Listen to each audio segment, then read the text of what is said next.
Hey everybody, I'm Ryan, and today we're going to talk about the Void in World of Warcraft. Now, every major topic that I mention during this video and don't go super far into, I plan on making videos over. So if I have, those links are going to be in the description, so make sure you check them out. This is going to be like an analysis of the Void, and I don't want to go into long tangents about other stuff that has to do remotely with the Void. In the beginning of everything, there was the light and the Void. Each of these powers are directly contradictory to one another, and dwell outside the borders of reality. The light spread, but as it spread, there were spaces where the light was spread too thin. It was in those spaces the Void manifested. These pockets of the Void worked directly against the spreading light, until eventually, this tension created a huge explosion. This was the beginning of the universe, starting in a maelstrom of fire and magic. Energies from this violent explosion created physical matter. The most volatile of these energies created the twisting nether, where the conflict between these two forces was the most violent. Demons formed within the twisting nether as a result of the light and the Void bleeding into the realm. The Void cannot exist without the light, but they cannot exist together.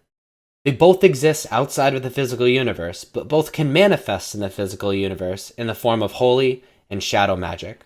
The Void is a vampiric force who wants to devour all energy and twist the universe inward on itself. It's not necessarily evil, it's just a primordial force, but it's normally wielded as such. Souls of the dead seem to be attracted to Void energies, possibly because the energies are similar to the Shadowlands, where souls go when they die. This happened when the darkened Narudore attracted souls of dead Drainei to Auchindoun, and allowing each race to communicate with their dead.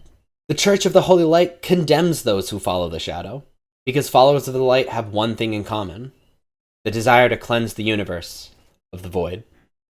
Void Lords are the truest manifestation of pure shadow energy. They exist outside the borders of reality and are cruel beyond comprehension, and have existed since the universe's inception. They are totally driven by a hunger, and seek to devour all energy and matter in the universe, and, in the process, turn reality into a realm of eternal torment. The most powerful of them can manifest in the physical universe, but in doing so, it requires incredible amounts of energy. One of the Void Lords who has done this was Dimensius the All-Devouring, who entered the physical universe and destroyed the homeworld of the Ethereals, Koresh. Pandemonius is a Void Lord known as the Duke of Chaos, the Eater of Nations, and Worldslayer, who served under Dimensius. Pandemonius was later bound by Nexus-Prince Shaffar and forced to serve the Ethereals. Void Lords are envious of the Titan Pantheon's power, which are huge creatures that are awakened from entire worlds. Void Lords decided to try to corrupt one of the Titans to be an instrument of their will. To realistically do this, they sent many dark creatures called the Old Gods into the Great Dark Beyond, to randomly land on worlds, and hopefully land on a world with a sleeping Titan soul within them.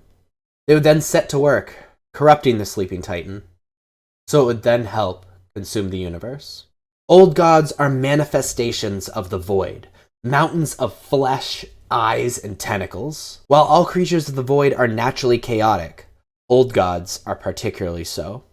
They serve the Void Lords, trying to turn the worlds they land on into worlds of despair and death. They embed themselves in the worlds they land on, trying to consume them with Void energies. They grow in these worlds like cancers. On Azeroth, one of the worlds with a powerful sleeping Titan within, mortals have taken up the fight against the Old Gods after the Titans in the ancient past.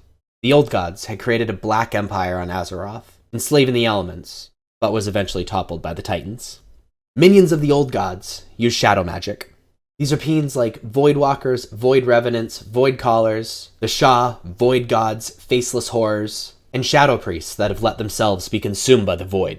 Voidwalkers are beings that serve as tanks for those they serve, because they do not fear pain. Void Revenants are parasitic beings that tear holes through the planes of reality.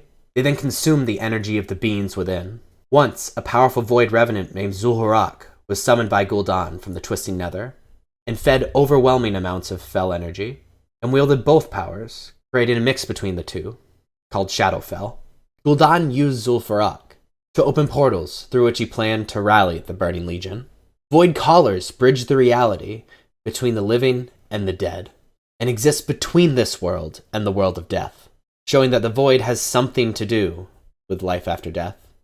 The Sha are dark manifestations of negative emotions in Pandaria, and are known to make people feel the negative emotion that they're associated with, and summon void flames to exert their will. The Burning Legion and the demons within it, under the guide of the Titan Sargeras, has a goal to destroy all life in the universe.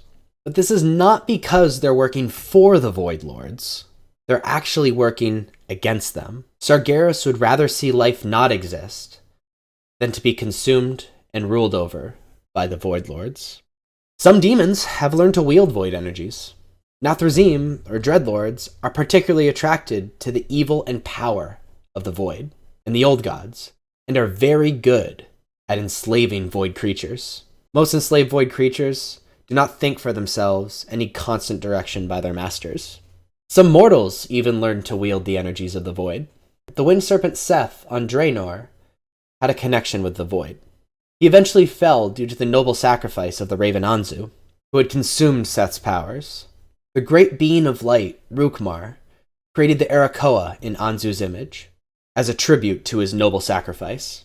The Arakoa embraced the light and the void, believing both to be natural parts of life. Those that followed the void drew their dark powers from the remains of Sethe at Sethikk Hollow. Arakoa who were cast out by the Adherents of Rukhmar, a fanatical group following the light, were called the Outcasts, embracing shadow and self-loathing. The Outcasts were taught the ways of shadow magic by Anzu, who was hiding due to his disfigurement from consuming Sethe. The Outcasts who wielded shadow magic called themselves Talonpriests, and these Talonpriests can use an elixir they make from shadow dust to be able to go to the Shadow Realm, which is related to the Void. This is also where they sealed one of their leaders, Terokk, when he descended into madness from use of the Void. While attempting to commune with the elements, some orcs glimpsed the Void. Seeing the realm of the Void drove them insane. Those orcs that survived the insanity were forced by the rest of their kind to live in the tunnels below Nagrand, and were forced to have white skulls tattooed on their faces, marking them as dead to their people. These orcs grew pale from prolonged absence of the sunlight. These pale orcs learned to wield very powerful dark powers. They were obsessed with the coming of the Void Lords, the Hour of Doom, the Hour of Twilight.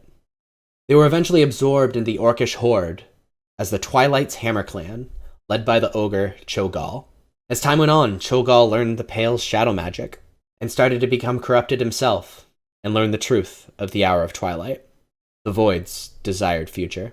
When the Twilight Hammer clan arrived on Azeroth, they heard the Void louder and clearer than they ever had before, driving them into a state of ecstasy, and finally finding a place to bring about the Hour of Twilight. The old gods were happy with Black Hand's horde lust for war and destruction, but refused to give the horde any power. Currently the Burning Legion's puppets, who, as we talked about, were working against the old gods. When Cho'gall attuned himself to the old gods on Azeroth, he made a book of codified teachings of the Void, out of the skin of pale orcs, called the Twilight Canticle. Orc necrolytes have the ability to see into the realm of shadows, but those who do can trap the caster in the realm of darkness. Other orcs of the Shadowmoon Clan, led by Ner'zhul, had experimented with void energies, nearly tearing Draenei apart in the process. When Naaru, beings of pure light, lose touch with the light from exerting themselves too much, the void consumes them. Since they're beings of pure light, and the light and the void are polar opposites, when the light dims, the void takes over. This new type of being is called a void god. This is what happened when the Naaru Kara overexerted themselves when guiding the Drainei to Draenei, eventually becoming known as the Dark Star, floating above Draenei. Connecting with Kara made Velen not only see the light's possible futures, but the void's desired futures. From then on, he was unable to distinguish between the two, greatly hindering his ability as a prophet. High elves and blood elves that consumed the energies of the void were transformed into void elves. This gave them powerful abilities, such as the ability to open rifts to traverse distances, and the ability to focus unwaveringly, among others. However, it's difficult for void elves to resist the whispers of the old gods, attempting to lure them into madness. And, since they pulse with void energies, they act as a beacon for other creatures of the void. Void Ethereals are Ethereals with powers of the void. They pulse with dark purple or red energies because of their closeness with the void. Similar to void elves, whispers sway them into the service of the void. Some Ethereals, like the Ethereums, tried to imbue their people with void powers in order to use their power to take revenge on the Void Lord Dimensius, who, as I mentioned, destroyed their world. Undead are beings trapped between life and death. Because of the void being a part of their state, they feel few feelings of discomfort or pain. The shadow energies also serve as a buffer, so the soul cannot join fully with their bodies. And the part of the soul that can is just an echo of their living soul. Shadow priests can use the shadow to harm or manipulate minds, and can enter a shadow form where they can cast spells using Shath Yar, the language of the old gods. They fully embrace the opposite of the light, the void, much like their brethren who follow the light. However, similar to all who wield the void, if they delve too deep, they can be corrupted by the old gods. So being a shadow priest is like walking a tightrope between using the great powers of the void and insanity, being consumed by the whispers of the old gods. During the First War, Bishop Selene studied the use of dark magic by the Orcs. She began preaching the idea of balance between the dark and the light. Her teachings were rediscovered by Forsaken priests, and this idea became the basis of the primary Forsaken religion, the cult of Forgotten Shadows. Thus, most shadow priests also preach the balance between the light and the void. Rogues often use shadow magic in order to hide in plain sight, and warlocks, while they use Fel Magic, often peer into the void. They use shadow magic to degrade the minds and bodies of their enemies, agonize their soul, and suck out their vitality. Warlocks are also known to harvest the souls of living beings, and use their power to tap into the void, summoning and controlling void creatures. Sylvanas Windrunner claims to fear nothing now that she's seen the infinite void, when she attempted to kill herself in Icecrown after the fall of the Lich King, after which she plans to use the Forsaken as a bulwark against the infinite. Illyria Windrunner, who happens to use the power of the void but remains uncorrupted, constantly battles with whispers from the void, telling her to kill those she cares about. She had learned to use powers of the void from another being who wielded it, named the Locust Walker. They both wielded the void to work to defeat the Burning Legion. The primary teaching of the Locust Walker was how to keep your sanity when wielding the void deeply. It's a more and more delicate tightrope the deeper you go, much like the Shadow Priests. The void gives people feelings of doubt, despair, and panic. It manipulates emotions connected with survival logic that change the mind and ways of thinking. The void only shows half-truths and cannot fully see destiny, but neither can the light. While the light seeks one path and shuns all others as lies, the void seeks every possible path and sees them all as truth. The void will eventually consume the universe. Look around. There's darkness everywhere, growing, consuming. You can feel it within yourself. But don't look too deep, or it'll devour you. As the old god Yogg-Saron said, the void sucks at your soul and is content to feast slowly. I hope you enjoyed the video. If you like this, please check out the Discord, check out my Twitter, check out Instagram, and come hang out on Twitch. I stream pretty much every day, and it's a lot of fun. Hope you enjoyed the video. I'll see you next time. Bye-bye.